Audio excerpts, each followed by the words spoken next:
Donald Trump अमेरिकेचे 47वे राष्ट्रपती. मित्रांनो, नावातच खूप मोठी दहशत आहे. 5 वर्षापूर्वी आपल्याला या नावाची रोज सवय होती.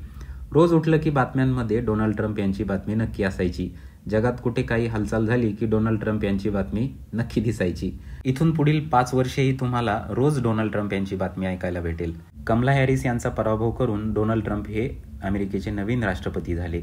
आता डोनाल्ड ट्रम्प हे राष्ट्रपती झाले, याचा भारताला काय फायदा होईल हे आजच्या व्हिडिओमध्ये आपण जाणून घेऊया. चला तर मग आजच्या व्हिडिओला आपण सुरुवात करूया. मित्रांनो, मी तुषार आणि तुम्ही पाहत आहात सोपा अभ्यास. ट्रम्प यांच्या जिंकण्याचे भारताला होणारे फायदे आपण बघूया. फायदा क्रमांक 1, एक्सपोर्ट सेक्टरमध्ये भारताला नक्की फायदा होऊ शकतो. ट्रम्प यांचे चीन विरोधी धोरण आणि भारताला झुकते माप याचा फायदा भारतीय उद्योजकांना नक्की होईल. यामध्ये प्रामुख्याने ऑटो सेक्टरमध्ये जास्त फायदा होण्याची शक्यता आहे. सौर उपकरणे तसेच केमिकल इंडस्ट्रीलाही फायदा होईल. मित्रांनो, हा होता फायदा क्रमांक 1. दुसरा फायदा आपण बघूया. जीवाश्म इंधन म्हणजेच ऑइल आणि गॅस यावरती भारत अजूनही आत्मनिर्भर नाही आणि आपल्या एकूण आयातीपैकी 60% खर्च ऑइल आणि गॅससाठी केला जातो. अमेरिका गॅस आणि ऑइलचा मोठा एक्सपोर्टर देश आहे. याचा फायदा भारताला नक्कीच होईल. फायदा क्रमांक 3, मॅन्युफॅक्चरिंग आणि डिफेन्स सेक्टरमध्येही चांगला फायदा होऊ शकतो. फायदा क्रमांक 4, सध्या जगभरात अशांततेचे वातावरण आहे. रशिया, युक्रेन, इस्रायल यासारख्या देशांमध्ये अशांततेचे वातावरण आहे. आता ट्रम्प यांच्या निवडीनंतर अमेरिका मोठा भाऊ म्हणून अशी एक मोठी भूमिका घेऊ शकतो की जगात शांतता निर्माण होईल. सर्वात महत्त्वाचा आणि 5वा फायदा. मित्रांनो, मोठे उद्योजक म्हणून ट्रम्प यांची मोठी ख्याती आहे आणि एक चांगले औद्योगिक धोरण अवलंबायचे हे त्यांच्यावर डिपेंड आहे. यामुळे भारताला नक्कीच फायदा होऊ शकतो. ट्रम्प राष्ट्रपती झाल्यानंतर भारताला यापैकी हे 5 फायदे होऊ शकतात. मित्रांनो, ट्रम्प आणि मोदी यांचे खूप चांगले मैत्रीपूर्ण संबंध आहे. याचा फायदा तर भारताला 100%च होणार. आता जसे फायदे असतात ना, तसे काही तोटेसुद्धा असतात. त्यामुळे ट्रम्प यांच्या निवडीनंतर भारताला काही तोटेही होऊ शकतात. त्यावरतीही आपण एक नजर टाकूया. मित्रांनो, अमेरिकेत महागाई खूप उंचावर गेलेली आहे. महागाईचे नियंत्रण आता ट्रम्प कसे करतील हे पाहणे गरजेचे आहे.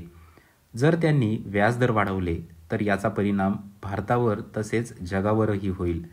यामुळे भारताचे थोडे नुकसानही होऊ शकते. हा होता तोटा क्रमांक 1. दुसरा तोटा आता आपण बघूया. ट्रम्प डॉलर मजबूतीसाठी नक्कीच प्रयत्न करतील आणि या 5 वर्षात डॉलरची किंमत वाढतानाही तुम्हाला दिसेल. याचा परिणाम भारताच्या चलनावर तर नक्कीच होणार. सध्या $1 हा जवळपास 84 रुपयापर्यंत आहे. भविष्यात हे तुम्हाला वाढताना दिसेल. तोटा क्रमांक 3, ट्रम्प जिंकल्यानंतर भारतीय शेअर बाजारामध्ये नक्कीच वाढ बघायला मिळाली. मित्रांनो, पण ट्रम्प हे खूप धोकादायक व्यक्ती म्हणून शेअर मार्केटसाठी ओळखले जातात.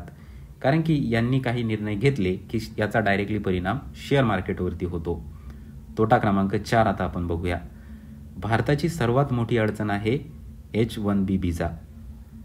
आता हा व्हिसा जो आहे हा अमेरिकेत भारतीयांना राहायचे असेल तर याची गरज लागते आणि ट्रम्प यांनी मागच्या वेळेस H-1B व्हिसा हा बंद केला होता. त्यामुळे भारतीयांना याचा जास्त फटका बसला. मित्रांनो, ट्रम्प जिंकले खरे, पण त्यांच्या मागच्या वेळेच्या अनुभवावरून त्यांचा जगाकडे बघण्याचा दृष्टिकोन वेगळा आहे. असे म्हणता येईल की ते जे काही निर्णय घेतात त्याचा पूर्ण जगावर परिणाम होतो आणि संपूर्ण जग हादरते. परंतु एक जमेची बाजू भारतासाठी अशी आहे की पंतप्रधान नरेंद्र मोदी आणि ट्रम्प यांचे संबंध असो, याचा फायदा भारताला शेवटी झालाच पाहिजे, आपण अशी आशा करूया. मित्रांनो, जाता जाता तुम्हाला काय वाटते? ट्रम्प मोदी यांचे संबंध भारताच्या फायद्याचे ठरतील की भारताच्या नुकसानीचे? काय होईल हे तुम्ही आम्हाला कमेंट बॉक्समध्ये कळवा. व्हिडिओ तुम्हाला कसा वाटला हे आम्हाला नक्की कळवा. व्हिडिओला लाईक, शेअर आणि सबस्क्राईब करायला विसरू नका. सोपा अभ्यास या आपल्या यूट्यूब चॅनलला तुम्ही नक्की सबस्क्राईब करा. पुन्हा भेटूया पुढच्या व्हिडिओमध्ये. तोपर्यंत धन्यवाद.